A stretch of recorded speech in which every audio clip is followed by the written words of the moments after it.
Greetings, my brothers and sisters. This is your Hippie Judge vibing as always on the island of Pachahueyo. I have been praying to help reharmonize myself and the world. I must confess, I need to pray more since diving into this YouTube. My newest obsession is the topic of atheism. There was this group called the Horsemen of the Apocalypse. Fervent atheists who gained traction partially in response to the religious terrorism of 9/11. The most fervent among them is the world-renowned Professor Richard Dawkins, who has called religion a virus. The Hippie Judge is here to play with this concept and to help Brother Dawkins consider whether or not his militant atheism project was a righteous one. Some critics of Dawkins and the wider atheism movement have asserted that atheism is a religion. Atheism is not a religion.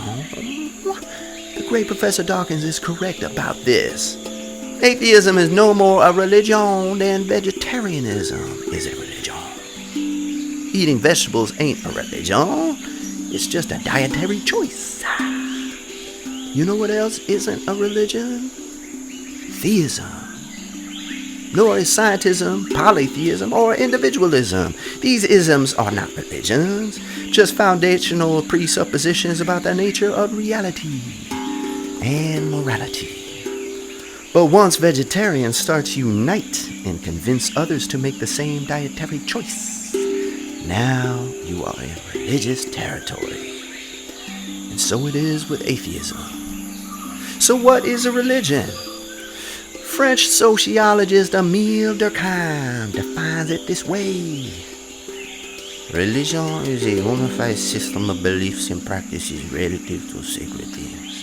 That is to say, things set apart and forbidden. Beliefs and practices that unite in one single moral community called a church. All those who adhere to them.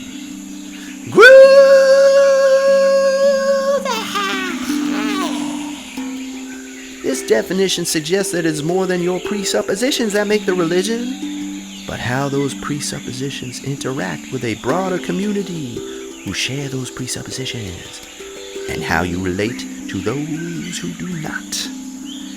So while the great Professor Dawkins is correct that atheism is not a religion, once it becomes a militant social movement, it begins to take on the elements of religion. So for the militant atheists, the unified system of beliefs and practices would circle around their set of sacred things, like rationalism and empiricism.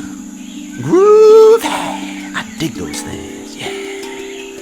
These become the sacred things around which congregants in the atheist community unite. And anyone who explores reality outside those parameters becomes, in a sense, a heretic, as they are exploring reality with epistemological tools forbidden within the militant atheist religion. So if we view militant atheism from a Durkheimian perspective, militant atheism becomes a performative contradiction. That to eradicate the world of religion, the militant atheist becomes religious in their approach. And their religious fervor seems to be motivated by a core assumption that is not explicitly stated, yet evident in the actions and utterances of its adherents. I'll suggest that the militant atheist doctrine is this. We are to purge our collective mind of any notion of God, gods, or the supernatural realm by mockery and logical arguments. I never heard it explicitly stated, but that's what I see acted out among the militant atheist church. But isn't it curious that those who pride themselves as skeptics fail to express skepticism around that core doctrine? What empirical or rational argument have you to demonstrate that our species would be better off without any belief in gods or the supernatural realm? What evidence you have, my brothers and sisters? And even if that were shown to be correct, that humankind, our collective mind, would be better off without religious presuppositions, What scientific evidence do you have to demonstrate that mockery and logical argument would be the best way to achieve that goal? On the contrary, can you scientifically minded folks not imagine scenarios where mocking another's religious belief might get them to cling more tightly to them? And so I ask you, militant atheist, am I being a good skeptic by posing these questions? Should I mock you until you leave the Church of Militant Atheism? Until you disavow its high priest and celebrity atheists? Because those are public figures who go about the debate circuit evangelizing this movement, often with as much fervor as the religious zealot.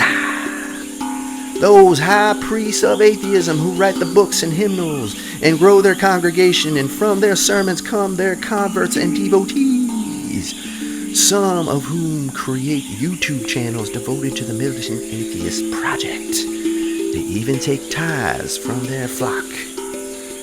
But nothing was more telling for the hippie judges when I heard Professor Dawkins refer to religion as a virus. Richard Dawkins, world-renowned evolutionary biologist, coiner of the brilliant concept of memes, says that religion is a virus. And goddamn, that idea sure caught on like herpes. Now, I would expect that Richard Dawkins knows that any epidemiologist worth their salt would treat viruses in a rigorously systematic way. In the first order of business, and that systematic process would be to define it. Clearly define it. Because if you don't place clear definitional boundaries around a virus you wish to eradicate, you risk damaging the parts of the organisms surrounding it. So why am I hard pressed to find even the 4 horsemen of the apocalypse clearly define virus that they assume religion to be? The virus they are attempting to eradicate. Maybe it's because their project is motivated by a fervor that isn't entirely rational.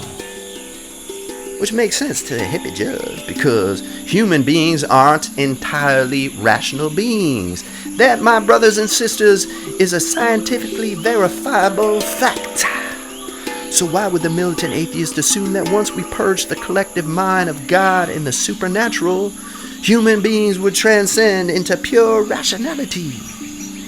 Now that sounds like a religious purging ritual aimed at a heaven I don't believe exists.